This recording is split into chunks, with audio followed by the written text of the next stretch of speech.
Vous vous dirigez donc vers la anse de la fausse monnaie, malheureusement sans autres appréhensions.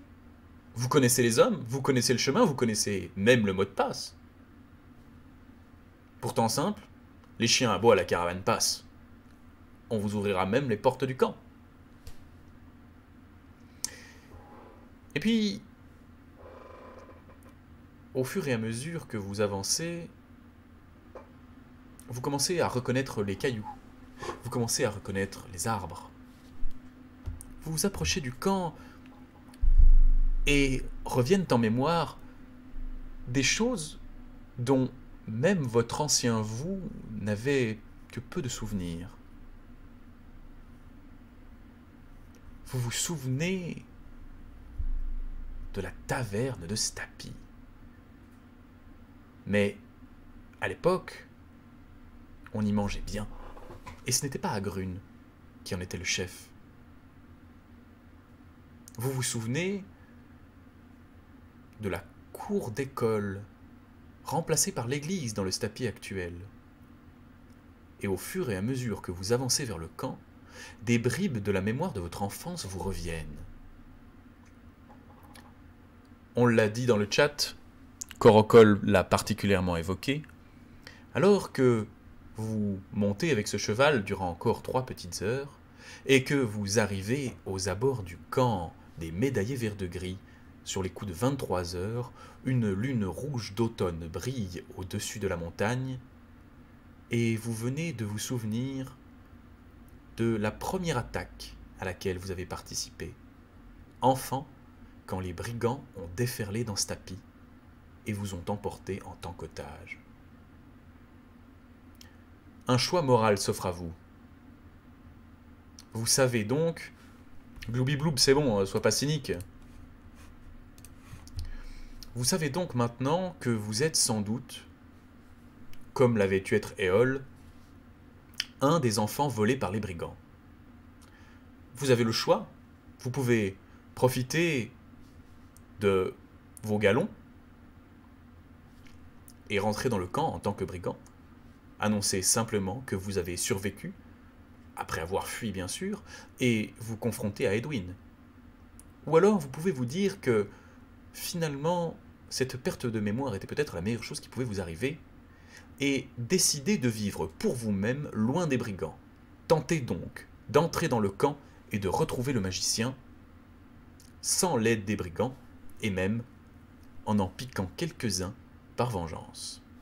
Option numéro 1, accepter d'être un brigand.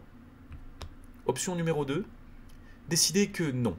Tout compte fait, la vie vaut mieux que ça, et vous allez maintenant vivre pour vous.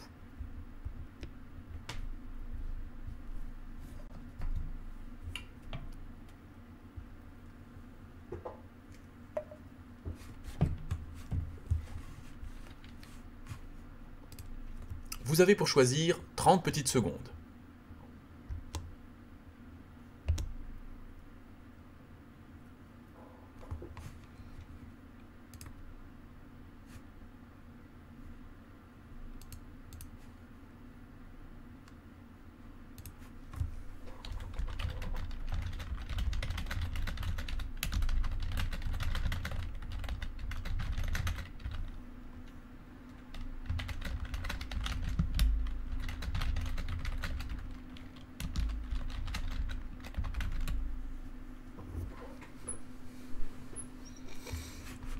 Et vous décidez... Super. Disons qu'au moins, si le brigand... si vous étiez ambivalent depuis le début, au moins c'est sûr maintenant.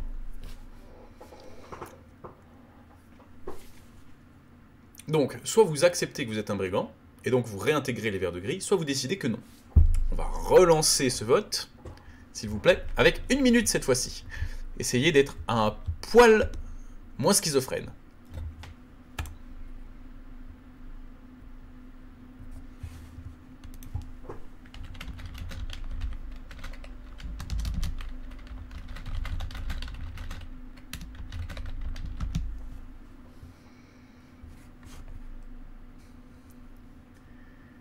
C'est qui troll? c'est un bon moment pour un fresh start, peut-être. Et il faut de toute façon que vous trouviez une solution, parce que vous avez toujours la tête... vous avez toujours dans la tête 18 personnes qui hurlent et dont vous ne savez l'existence. Et ça s'annonce extrêmement tendu.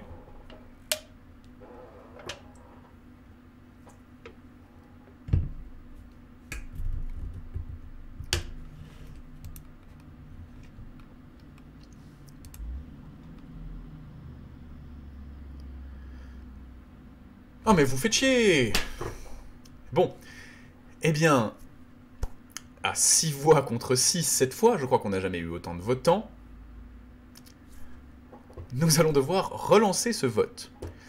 Je vous laisserai me poser quelques questions sur les brigands, en l'occurrence, vous avez 2 minutes.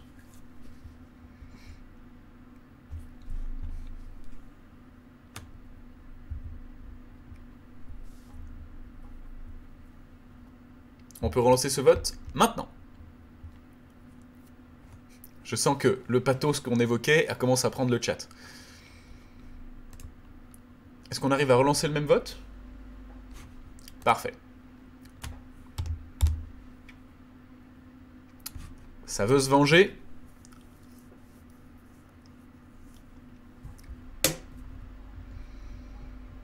Alors, dit comme ça, innocide, effectivement, ils nous ont volé notre enfance et sûrement tué nos parents. Bon.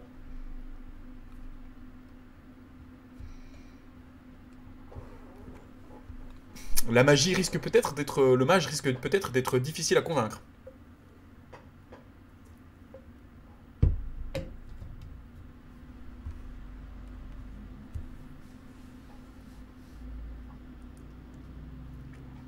Meilleur cheval de 3 pour se venger. Alors, si vous acceptez d'être un brigand, c'est au-delà de la norme. C'est tous ensemble, vous acceptez l'état d'esprit brigand. C'est pas pour entrer dans le camp. Ensuite, vous pourrez faire ce que vous voulez pour entrer dans le camp.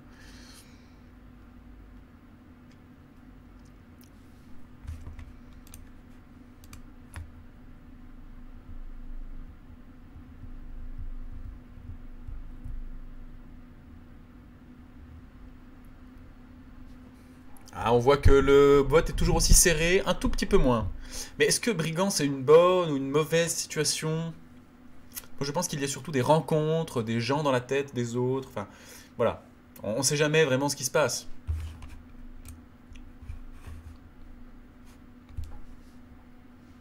Est-ce qu'on est vraiment obligé de se comporter comme des porcs, effectivement? Alors, si vous dites oui à une carrière de brigand, c'est toujours difficile, éthiquement parlant.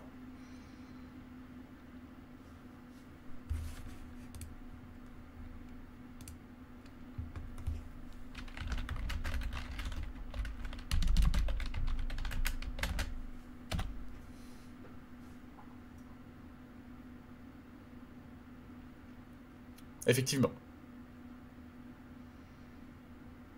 Faites pas ça les mecs, on va devenir un brigand à la solde d'un tueur sanguinaire. Brigand, banquier, même combat. Les porcs, je n'égore pas les mages, ils les mangent. Eh bien, vous décidez que non. Alors, mesdames, messieurs, il va vous rester un petit peu de temps pour récupérer votre mémoire. Votre quête principale, retrouver le magicien qui vous a ôté la mémoire. Ceci dit, cela va être difficile. Vous ne savez pas où il est. Vous arrivez aux abords du camp, et il faut choisir. La nuit est tombée, et vous ne vous baladez pas avec des torches, cependant vous connaissez parfaitement l'architecture de ce camp. J'aurais adoré avoir une map pour le camp, mais j'ai pas le loisir de préparer ça pendant tout le week-end, donc il n'y aura pas de map du camp malheureusement. Que décidez-vous de faire? Vous êtes à cheval, vous avez du matériel, notamment la capeline. Vous pouvez décider d'avancer sur la grande route jusqu'à ce que vous soyez repéré et d'arriver au camp avec le cheval volé d'un des miliciens de Stapi. Vous pouvez également décider de rester dans les fourrés et de cacher votre cheval quelque part dans la forêt pour contourner le camp. Option 1, restez à cheval et rentrez dans le camp par la porte principale, se laissant voir par les guetteurs. Option numéro 2, posez le cheval et contournez le camp. Vous avez 30 secondes pour décider, mesdames, messieurs.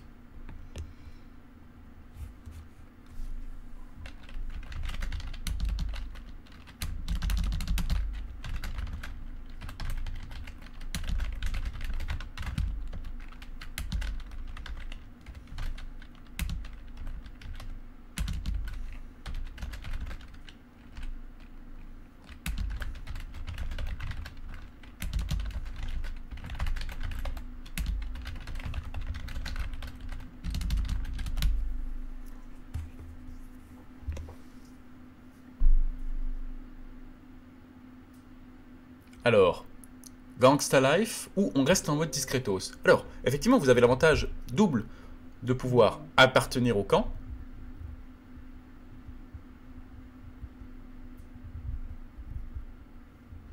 Ou alors, vous pouvez effectivement rester discret et tenter de faire quelque chose depuis l'extérieur du camp, sachant que vos avantages sont multiples et peuvent s'additionner. Et vous décidez de rester cachos.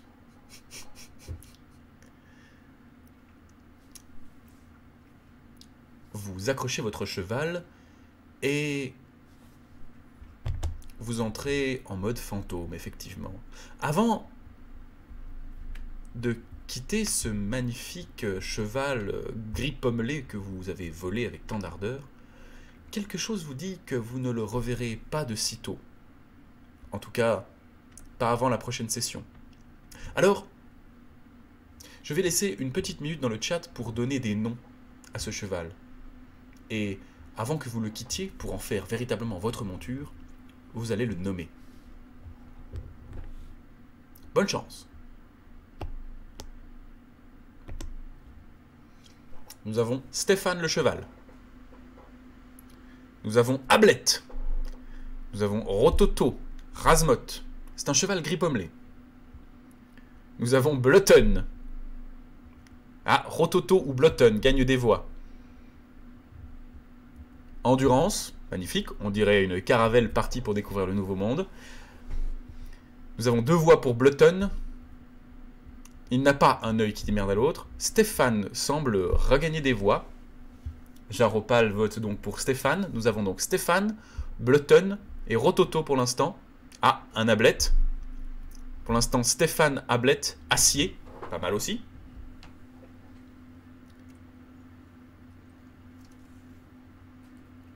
Mais arrêtez les mecs, qui a dit qu'on allait le manger?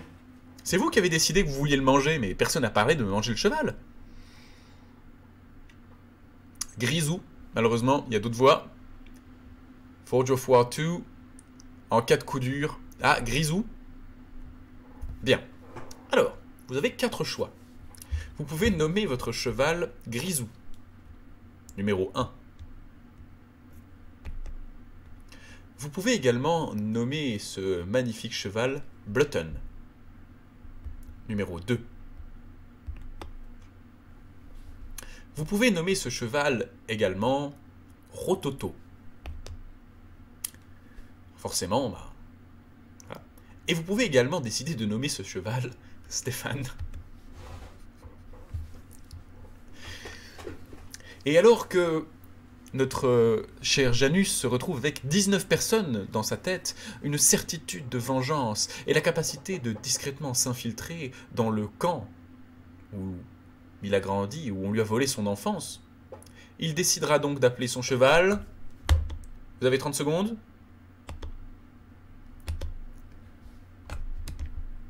Le chevalos. Nous avons donc Stéphane qui reprend du poil de la bête, alors que Grisou remonte en force. Ah, Stéphane le cheval qui reprend du poil. Pour moi, Stéphane est informaticien en région parisienne, méfiez-vous. Grisou, Blotton, on n'oublie pas le capitaine Blotton, hein, capitaine du Survivor tout de même. Grisou, Rototo, bon. Toujours. Il aurait pu s'appeler Talent. Ce sera Stéphane.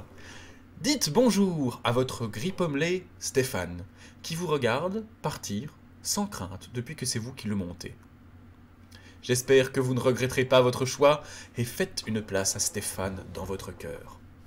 Revenons à des considérations plus terre-à-terre et plus sanglantes. Vous êtes maintenant à l'abord du camp. Je vais pas le buter exprès, arrêtez, on n'est pas dans des... Enfin bon, voilà.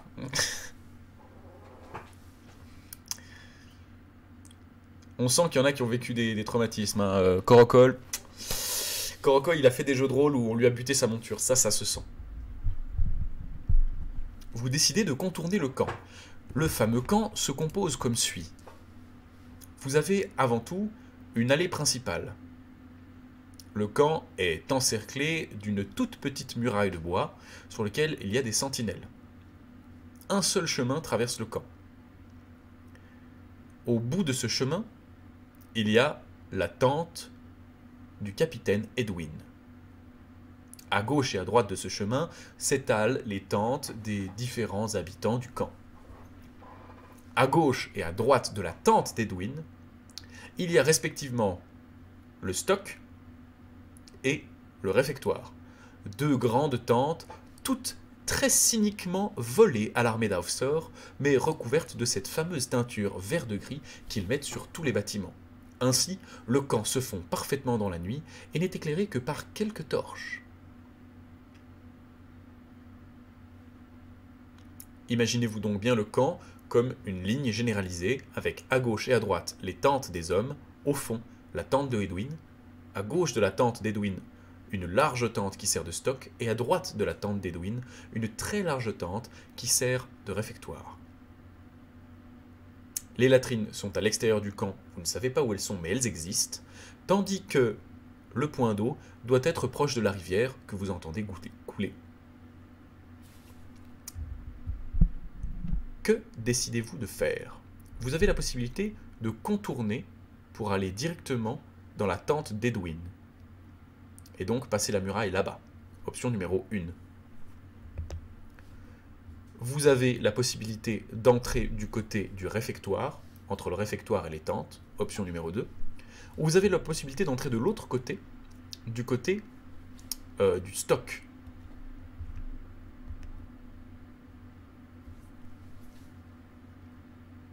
Quatrième option, je la mets tout de même, vous pouvez tenter d'identifier les latrines, souvent construites à l'écart du camp. Vous avez pour ce choix 30 secondes. Je remercie les 16 personnes qui sont encore là, ça fait toujours plaisir.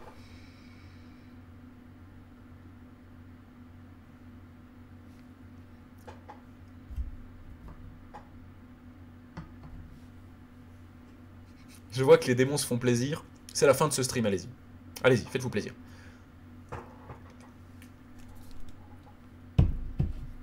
Gorokol, on voit qu'il a joué un peu, hein. Les latrines assassinées un par un. Sinon par le stock.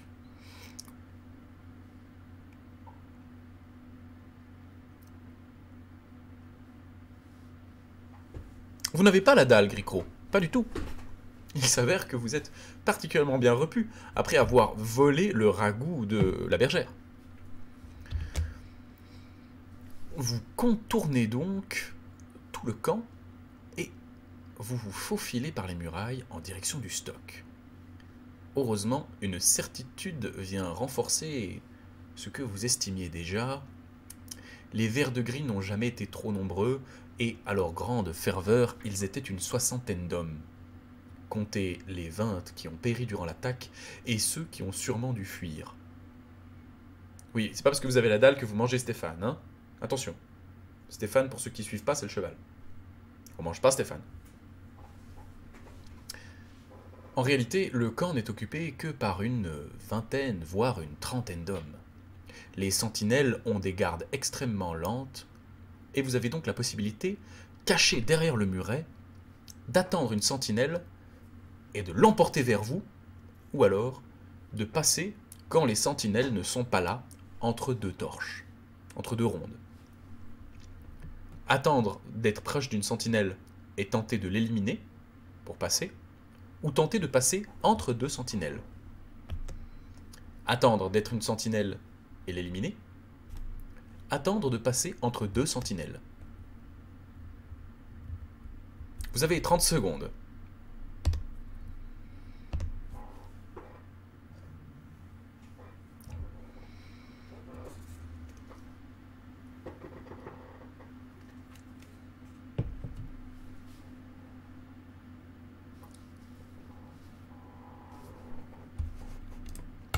Vous excuserez la modération, elle a un petit problème de linguistique, elle met des hausses partout.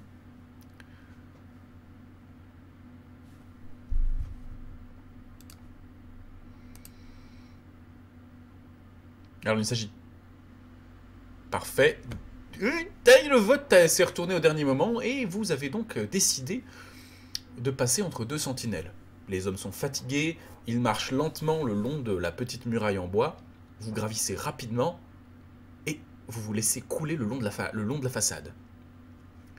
Très vite, vous êtes derrière le stock. Qu'est-ce que vous faites? Vous longez le stock en direction de la tente d'Edwin, option numéro 1. Vous longez le stock en direction de la tente d'Edwin, option numéro 1. À l'aide de votre couteau, vous faites péter la sangle de ce fameux stock, passez sous la bâche, et au lieu de le longer, vous le remontez depuis l'intérieur. Vous ne savez malheureusement pas ce qu'il y a à l'intérieur, ni s'il y a des gardes. Longez le stock en direction de la tente d'Edwin, pénétrez dans le stock en faisant péter la bâche.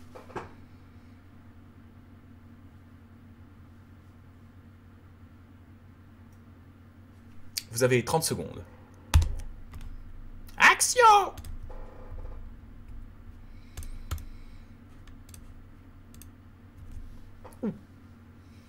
Et alors que nous sommes 13 encore dans ce chat, vous décidez de pénétrer dans le stock. Je vais laisser encore 30 petites secondes. Ah, et le vote a l'air assez serré cette fois-ci. À 2 voix contre 5. À 3 voix contre 5.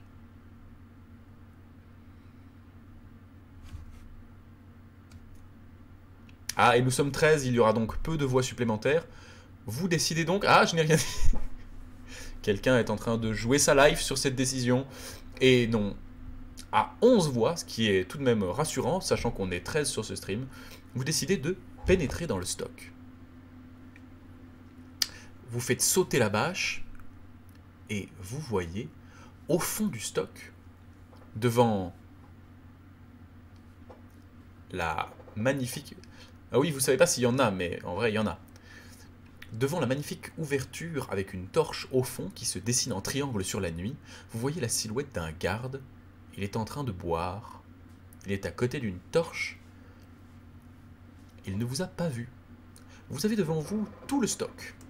Fermé, il s'agit d'une tente militaire. Vous avez plusieurs choix. Vous pouvez décider de fouiller le stock le plus discrètement possible sans alerter la sentinelle. Ou alors, vous pouvez décider de ne pas fouiller le stock maintenant et de vous diriger directement vers la sentinelle. Option numéro 1, fouiller le stock en tentant de ne pas alerter la sentinelle. Option numéro 2, se diriger d'abord vers la sentinelle.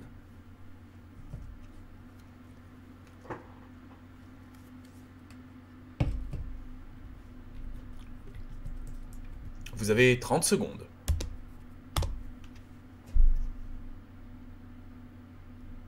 Vous avez toujours la capeline des vers de gris, absolument.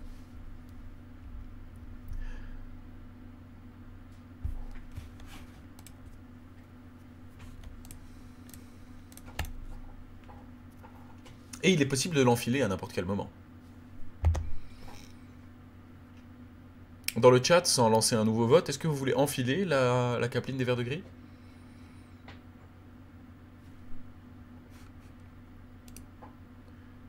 Oui. Alors, il faut partir du principe que vous avez enfilé cette capeline. Vous vous dirigez vers la sentinelle. Quels sont vos buts? Vous pouvez dégainer votre dague, sortir la sentinelle par le cou, le terminer par la nuque. Ou alors, vous pouvez décider de vous avancer vers la sentinelle, sortir votre hache, et, du retour, le frapper à la tempe pour l'assommer. Ou alors, vous pouvez décider de simplement taper sur l'épaule de la sentinelle et vous indiquer à elle. L'égorger avec la dague, l'assommer avec la hache, lui dire bonjour avec la main.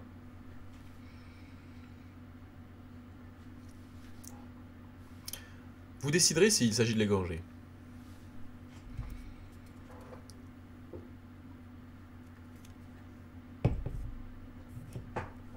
Vous avez 30 secondes.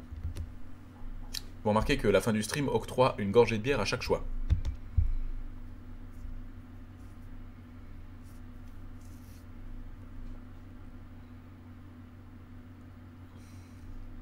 Une nouvelle vie, ça vous tente? Mais une nouvelle vie où on ne bute pas des gens? Non, vous avez juste dit une nouvelle vie où on ne bute pas d'innocents. À savoir si les brigands sont innocents, grande question.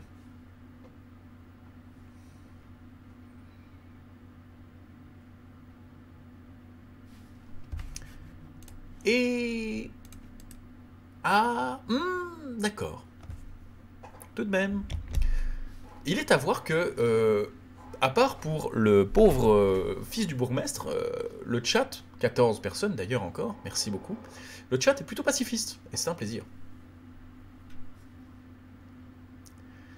Alors que certains dans le chat assument qu'ils sont méchants, vous vous approchez, vous sortez votre hache, et votre âme sent l'instant où vous décidez de la tourner dans votre main pour utiliser le rebours de la lame. Une certaine légèreté au moment où ce fameux rebours de la lame fait un petit sur la tempe de l'homme qui, dans un bref soubresaut, s'étouffe un peu avec son alcool et tombe en arrière. Vous le réceptionnez comme un bébé, l'arrachez de son tabouret et le tirez lentement dans le stock. Vous le coulez entre deux caisses et le recouvrez d'une bâche. Il a la langue sortie et un œil qui dit merde à l'autre. Vous n'êtes pas sûr qu'il se réveillera dans les meilleurs états du monde, mais il survivra. Suite à cela, il ne vous reste plus qu'à 1. Fouiller l'entrepôt. 2. Vous diriger vers la tente d'Edwin. Il faut savoir que la porte de l'entrepôt est à côté de la tente d'Edwin. Les deux tentes sont quasiment l'une à côté de l'autre. Option 1. Fouiller l'entrepôt. Option 2. Se glisser dans la tente d'Edwin. Ce salaud. J'aime bien parce que les démons, on voit qu'ils sont dans le chat aussi et ils prennent gentiment parti. Ils n'en ont plus rien à foutre. L'éthique journalistique est morte. Il n'y a plus rien.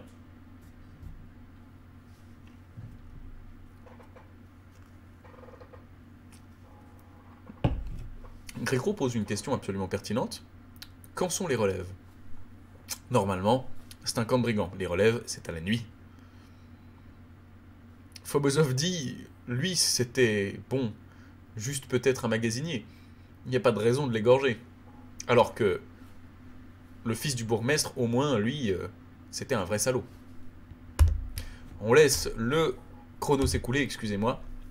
Mais je pense que la décision, nous l'avons déjà, nous pouvons clore, évidemment. Vous décidez de fouiller l'entrepôt. Et au fur et à mesure que vous fouillez l'entrepôt, dans la brume, évidemment, de la nuit, il n'y a que 2 torches devant l'entrepôt, vous vous rendez compte de la quantité astronomique de matériel qu'il y a à l'intérieur. Vous n'aurez pas le temps de tout fouiller. Normalement, les gardes vont se rendre compte, à un moment ou à un autre, que la sentinelle est manquante. Sachez que chaque caisse que vous fouillez en plus vous prend une dizaine de minutes. Vous ne savez pas quand la sentinelle, on verra l'absence de la sentinelle qui était tout de même devant la tente du chef. Alors, certes il fait nuit, mais les brigands boivent, les brigands racontent des horreurs la nuit et ne dorment qu'aux premières lueurs du jour. Autour du feu, au milieu du camp, quelques silhouettes picolent et racontent des horreurs, effectivement. Vous vous retrouvez dans une situation presque similaire à celle de Stapi, à quelques exceptions près. Vous allez devoir prendre bien garde à ce que vous fouillez, car vous n'aurez pas le temps de tout fouiller avant que l'absence de la sentinelle ne se fasse sentir. Est-ce que vous cherchez? Numéro 1, des armes. Excusez-moi, je regarde juste pour YouTube. Oh non, YouTube a encore un petit peu de temps. Numéro 2, du matériel connexe, tout ce qu'on pourrait appeler du matériel semi-offensif, tente, pierre de tonnerre, feu grégeois, armure, ce genre de choses. Numéro 3, du matériel de guerre. Il y a des caisses frappées à l'ordre d'Aufsor qui semblent être destinées au front. Du matos tendance merdier. Ça me fait beaucoup rire. Et du matériel de guerre dans les caisses du fond. Numéro 4, manger. Une grande partie du stock est réservée aux vivres.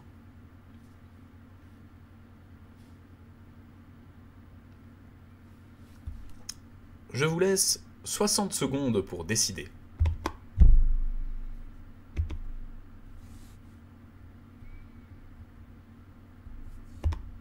vous laisse 60 secondes pour décider.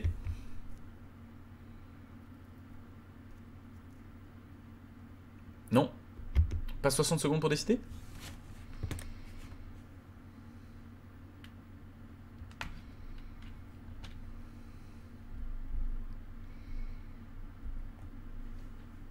On a un tout petit problème de...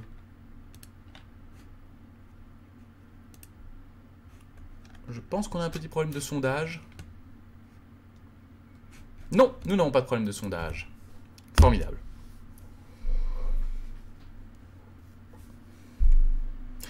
Je profite de cette... Oui, j'aime bien parce que le repère de Mélusine qui est là depuis hier soir sait que déjà vous avez une affinité avec le feu grégeois. Little Cobalt, si l'univers t'intéresse, sache qu'il y a des histoires audio qui se baladent sur YouTube. Dans cet univers-là, vous pourrez suivre Gricro, le fils de l'homme, le Skaven paladin, la petite magicienne d'Aufsor, le barde un petit peu Renaud séchant sur les bords, bien d'autres évidemment, puisque vous avez aussi le druide cerf qui faisait les sondages tout à l'heure. Un plaisir immense.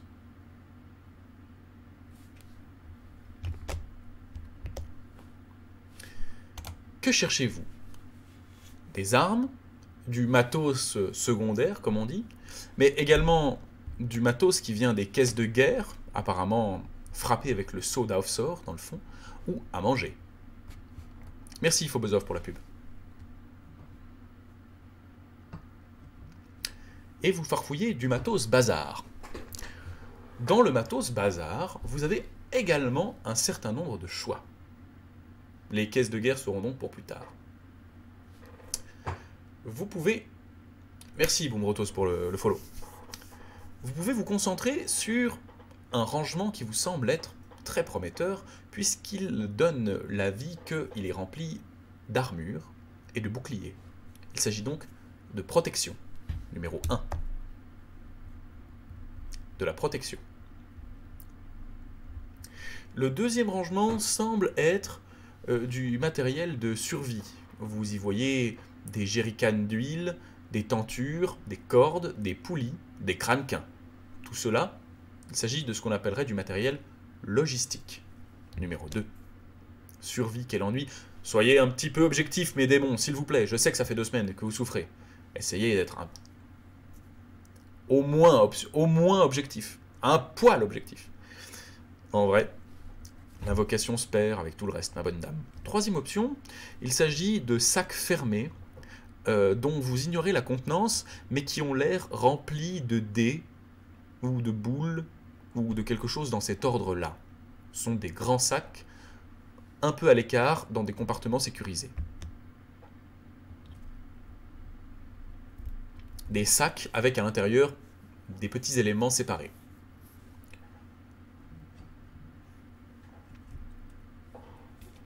Vous avez 60... Allez, vous avez 60 secondes pour décider. J'espère que ceux qui aiment sauront convaincre.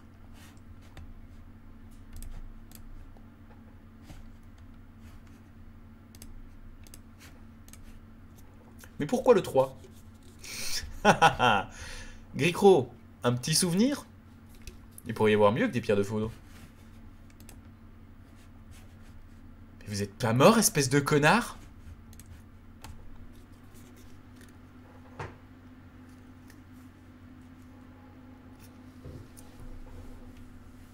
N'oubliez pas que les grenades sont du matériel de très grande capacité. Difficile d'en trouver dans le camp d'un petit brigand, mais nous pourrions trouver d'autres choses. Petite pierre de magma, petite pierre de foudre, petite pierre de tonnerre, fiole de feu grégeois et autres friandises. Il va falloir vous battre puisque la protection tente à gagner 8 à 5. Certains penchent pour les armures et le matériel logistique. Effectivement, Corocol marque un point, vous n'avez pas d'armure, vous êtes objectivement en tissu. Alors, vous ouvrez le sac, et voilà ce que vous y trouvez. Il est rempli, plus ou moins, de matériel, et vous avez le temps d'emporter, pour le mettre à votre ceinture sans que ce soit dangereux, 3 items. Vous avez à l'intérieur des fioles étranges, qui semble ressembler à ce que la rebouteuse vous avait donné. Il y en a 2, mais Au lieu d'être une éprouvette, elles font ici au moins un tiers de litre. Il y en a deux. Il y a également une pierre parfaitement lisse avec comme un petit bouton dessus. Vous ne sauriez dire de quoi il s'agit. Elle tient dans la paume d'une main. Vous avez également une fiole d'un verre très épais remplie d'un liquide rouge. Vous ne savez de quoi il s'agit, mais elle fait cette taille-là. En dernier lieu, il y a deux pierres qui ressemblent à s'y méprendre aux dés que vous croisez dans les tavernes, ceux à 20 faces, fameux connus de tous les rôlistes, recouverts de signes étranges. Dans le chat, je vous laisserai me proposer les compositions des trois objets que vous désirez prendre. La pierre ronde dont vous ignorez l'existence, deux fioles remplies apparemment du même feu étrange, ou la fiole remplie d'un liquide rouge, ou les deux petites pierres hexagonales. Chacun a trois choix, et je vous laisse dans le chat me le noter. En fonction des résultats, je proposerai un sondage. Vous avez 60 secondes.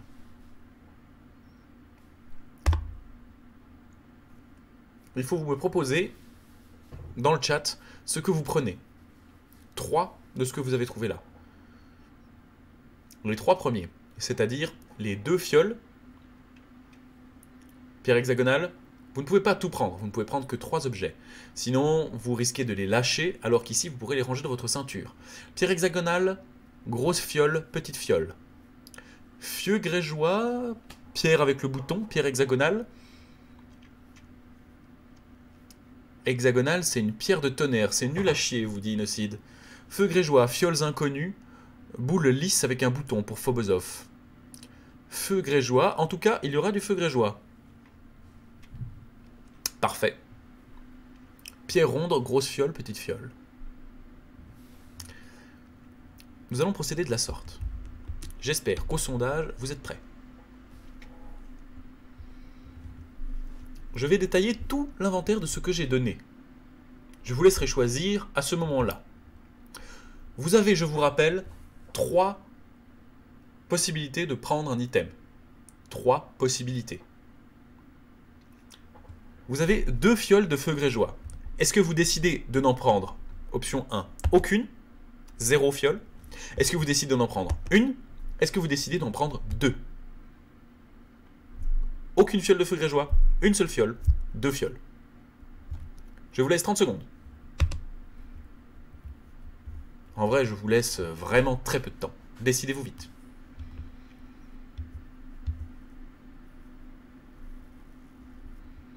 Le repère de Mélusine nous dit que c'est suffisamment puissant, une seule suffit.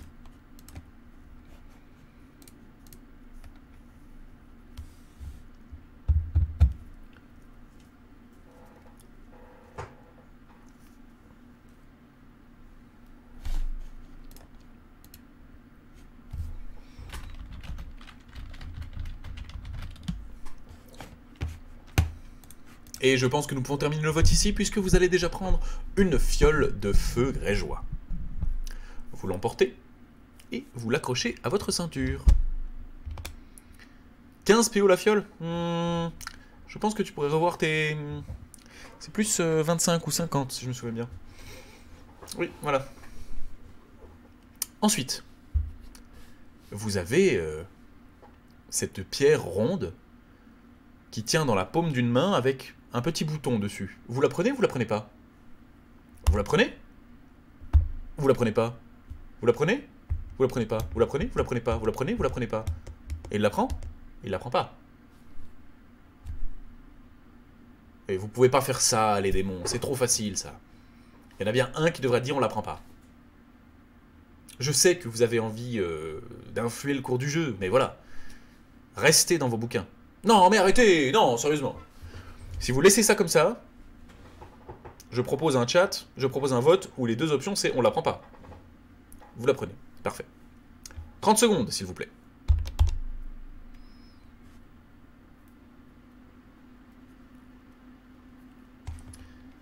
Pierrot, mon pote, Si vous votez, on la prend peut-être. C'est moi qui décide. Et je vous assure que ce sera pas choucard.